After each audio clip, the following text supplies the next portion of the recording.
Hello friends, welcome to my channel. Friends, आप लोग का मेरे यूट्यूब चैनल में बहुत बहुत स्वागत है। आज 17 नंबर का डिजीज़ हम लोग पढ़ेंगे जिसका नाम है पीत ज्वर यानी येलो फीवर। आप लोग पढ़े होंगे। अब इसके बाद हम लोगों में इसमें कितनी बीमारी बच रही है? 34 बीमारी इसमें है और 17 पे हम लोग हैं, यानी हम लोग 50-50 पे होने जा रहे हैं। ठीक है, हो चुके हैं। ठीक है, जल्दी जल्दी हम लोग ख़त्म कर लेंगे। 2 से 3 दिन में क्या देखते, इधर बड़ा बड़ा डिजीज़ है, यानी ज़्यादा दिया है। 10 मिनट समय थोड़ा सा कम पड़ जाता है।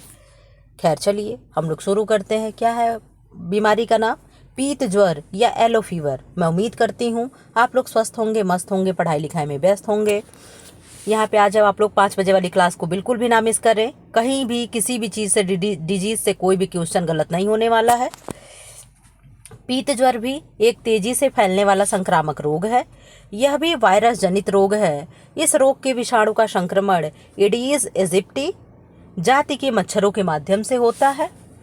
पीत ज्वर एक गंभीर रोग है। इसके प्रकोप से रोगी के यकृत तथा गुर्दे की कोशिकाओं को क्षति पहुंचती है। जब रोग का यकृत प्रभावित होने लगता है तब रोगी में पीलिया के लक्षण दिखाई देने लगते हैं। यानी पीत ज्वर ही क्या है? पीलिया है। ठीक है, त्वचा का रंग पीला दिखाई देने लगता है। यही कारण है कि इस रोग को पीत ज्वर नाम दिया गया है। अब अगर कोई पूछे कि पीत ज्वर का नाम पीत ज्वर क्यों है, तो आप बता सकते हैं कि जब बुखार होता है तो क्या होता है, उस समय पीलिया के लक्षण दिखने लगते हैं और हमारी स्किन येलो हो जाती है, इसीलिए इसको हम पीत ज्वर कहते हैं। सामान्य रूप से पीत ज्वर 10 दिन तक रहता है। कितने दिन तक रहता है? 10 डेज तक रहता है। तथा यदि घातक ना हो तो धीरे धीरे रोगी ठीक होने लगता है। क्या हो? यदि घातक ना हो तो रोगी धीरे धीरे ठीक होने लगता है। रोग के लक्षण क्या हैं? रोग के लक्षण नंबर 1, रोग के बढ़ते ही व्यक्ति को तेज बुखार आता है। नंबर 2 है, प्रायः रोगी को ठंड लगती है तथा कंपकपी होती है। नंबर 3 है, पीठ में काफ़ी दर्द होता है। नंबर 4 है, रोगी का शरीर पीला पड़ने लगता है। ये क्या है? सब लक्षण है। बचाव के उपाय बता दे क्या है?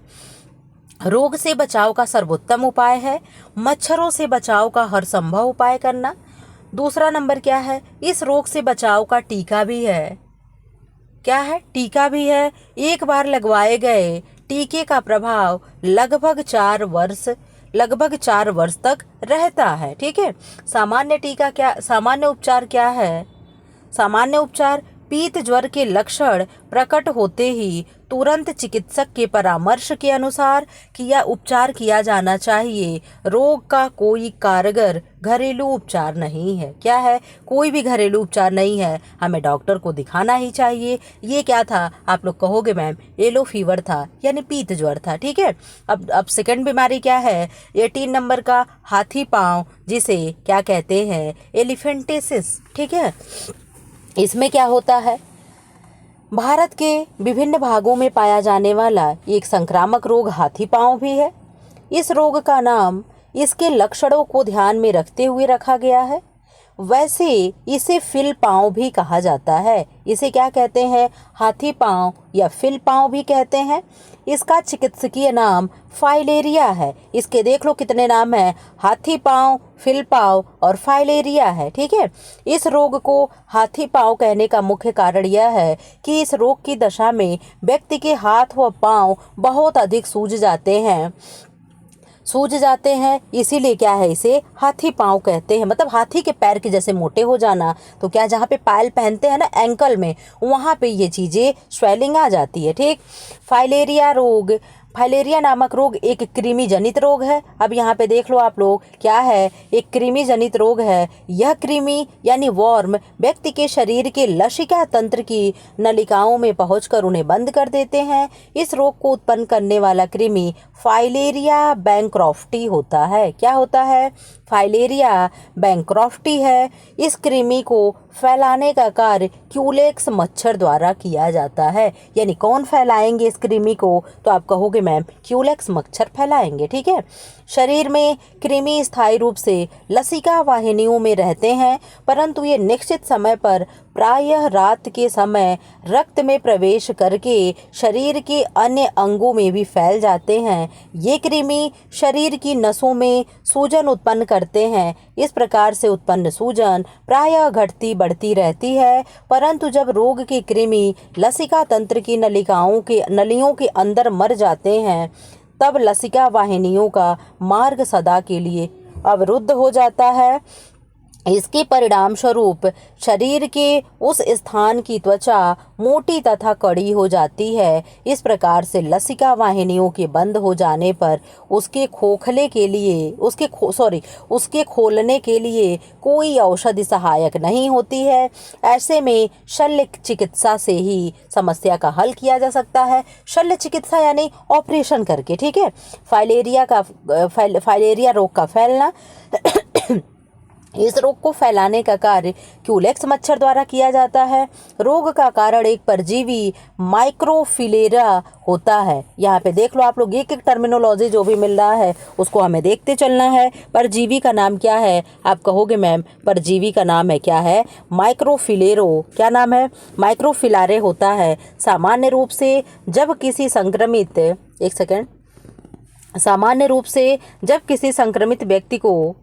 व्यक्ति को मच्छर काटता है, तब मच्छर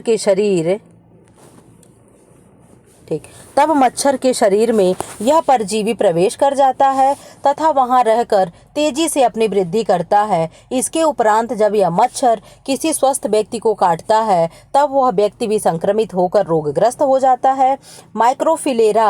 फिलारे के अतिरिक्त एक अन्य परजीवी भी फाइलेरिया रोग उत्पन्न करता है। इस परजीवी को क्या कहते हैं? ब्रूगिया मलाई कहते हैं। इतने अच्छे अच्छे शब्द दिए हैं, शायद आप लोग पहली बार सुन रहे हो। इसे और क्या कहते हैं? ब्रूगिया मलाई कहते हैं। यह क्या है? मानसोनिया। क्या नाम है? यह मानसोनिया यानी मानसोनियोसिस एबोलिफेरा द्वारा फैलता है। ये सब प्लीज आप लोगों से रिक्वेस्ट है कि आप लोग अपने नोट पे इसको क्या करिएगा? नोट डाउन कर लीजिएगा। इस प्रकार का संक्रमण ग्रामीण क्षेत्रों में अधिक पाया जाता है, ठीक है। फाइलेरिया के लक्षण क्या है? फाइलेरिया द्वारा हाथी पांव के कुछ मुख्य लक्षण निम्नवर्णित हैं। नंबर 1, ठंड या कपकपी के साथ ज्वर होना। नंबर 2, गले में सूजन आ जाना, ठीक है। गले में सूजन आ जाना, ठीक। इधर आ जाओ। नंबर 3 क्या है? रोग के बढ़ने पर एक या अधिक हाथ और पैरों में सूजन आ जाना। यह सूजन पैरों में प्रायः अधिक होती है, इसलिए इस रोग को हाथी पांव कहा जाता है, जो मैंने आप लोग को पहले ही बता दिया। पैर क्या होते हैं? हाथी के पैर के जैसे फूल करके मोटे हो जाते हैं। नंबर 4 क्या है? इस रोग में गुप्तांग तथा जांघों के बीच गिल्टी बन जाती है। यहाँ पे पैर में आप लोग सुने होंगे, उसको क्या कहते हैं? कौड़ी छू जाना, ठीक है। इस तरीके का कुछ हो जाता है जिसमें दर्द होता है। पुरुषों में अंडकोश में भी स्वेलिंग आ जाती है तथा जिसे क्या कहते हैं? हाइड्रोसिल कहते हैं। क्या कहते हैं? जिसे हाइड्रोसिल कहते हैं। 5 नंबर क्या है? रोगी के पैरों तथा हाथों के लसिका वाहिकाओं का रंग लाल होने लगता है। उपाय, इससे क्या करेंगे? बचाव के उपाय क्या है? फाइलेरिया एक गंभीर रोग है। इस रोग के बचाव के लिए निम्नलिखित उपाय किए जाने चाहिए। नंबर 1 क्या है? हाथी पांव या फाइलेरिया से बचाव का सबसे अधिक कारगर उपाय है स्वयं को मच्छरों से बचाना।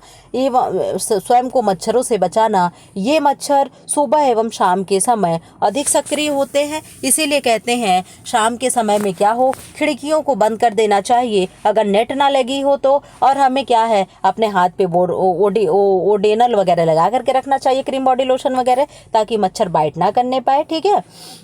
अतः इस समय विशेष सचेत रहना आवश्यक होता है। नंबर 2 क्या है? यदि किसी क्षेत्र में फाइलेरिया का प्रकोप हो तो वहाँ विशेष सावधानी की आवश्यकता होती है। नंबर 3 क्या है? मच्छरों से बचाव के लिए ऐसे वस्त्र धारण करने चाहिए जिनके हाथ पांव अच्छी तरह से ढक जाएं। मतलब जिससे क्या है, यानी कहने का मतलब कि फुल आस्तीन के हमें कपड़े पहनने चाहिए। मच्छरों से बचाव के लिए सुझाव दिया जाता है कि व्यक्ति को क्या करना चाहिए? पेमेथ्रिन युक्त कपड़ों को धारण करना चाहिए। अब आप बता दो कि ये पेमेथ्रिन क्या है? आप लोग क्या है इसके बारे में थोड़ा सा सर्च कर लीजिएगा।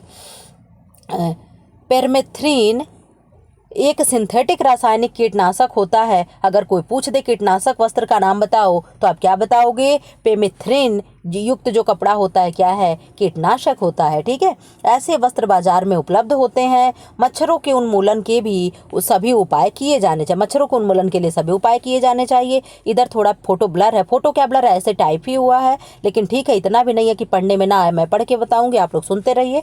उपचार क्या है, इसके उपचार के उपाय जल्दी जल्दी करो, आप लोग वीडियो बड़ा हो जाएगा। फाइलेरिया या हाथी पांव एक गंभीर रोग है। इस रोग के कारण जहाँ एक और शारीरिक विकलांगता आती है, वहीं साथ ही साथ मानसिक स्थिति भी बिगड़ जाती है।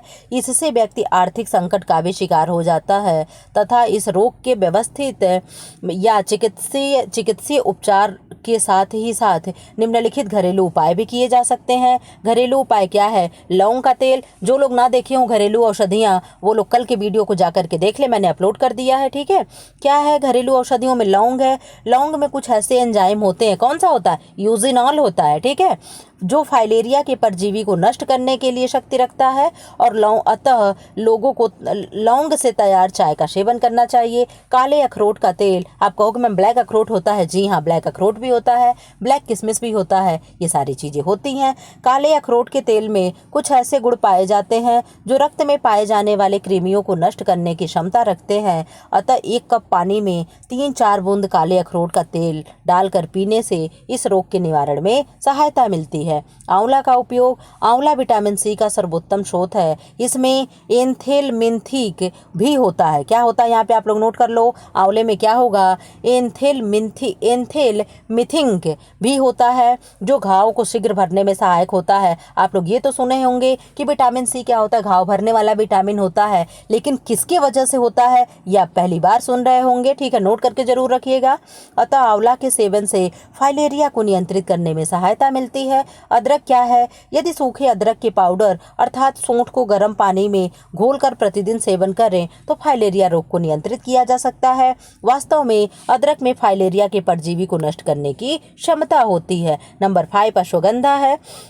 अश्वगंधा एक ऐसा पौधा होता है जिसके इस्तेमाल से फाइलेरिया नियंत्रित किया जा सकता है। शंखपुष्पी की जड़ को गर्म पानी के साथ पीसकर पेस्ट तैयार किया जाता है। इस पेस्ट को शरीर के प्रभावित स्थान पर लगाने से सूजन घट जाती है। कुल्ठी क्या है? आप कहोगे मैम कुल्ठी क्या है?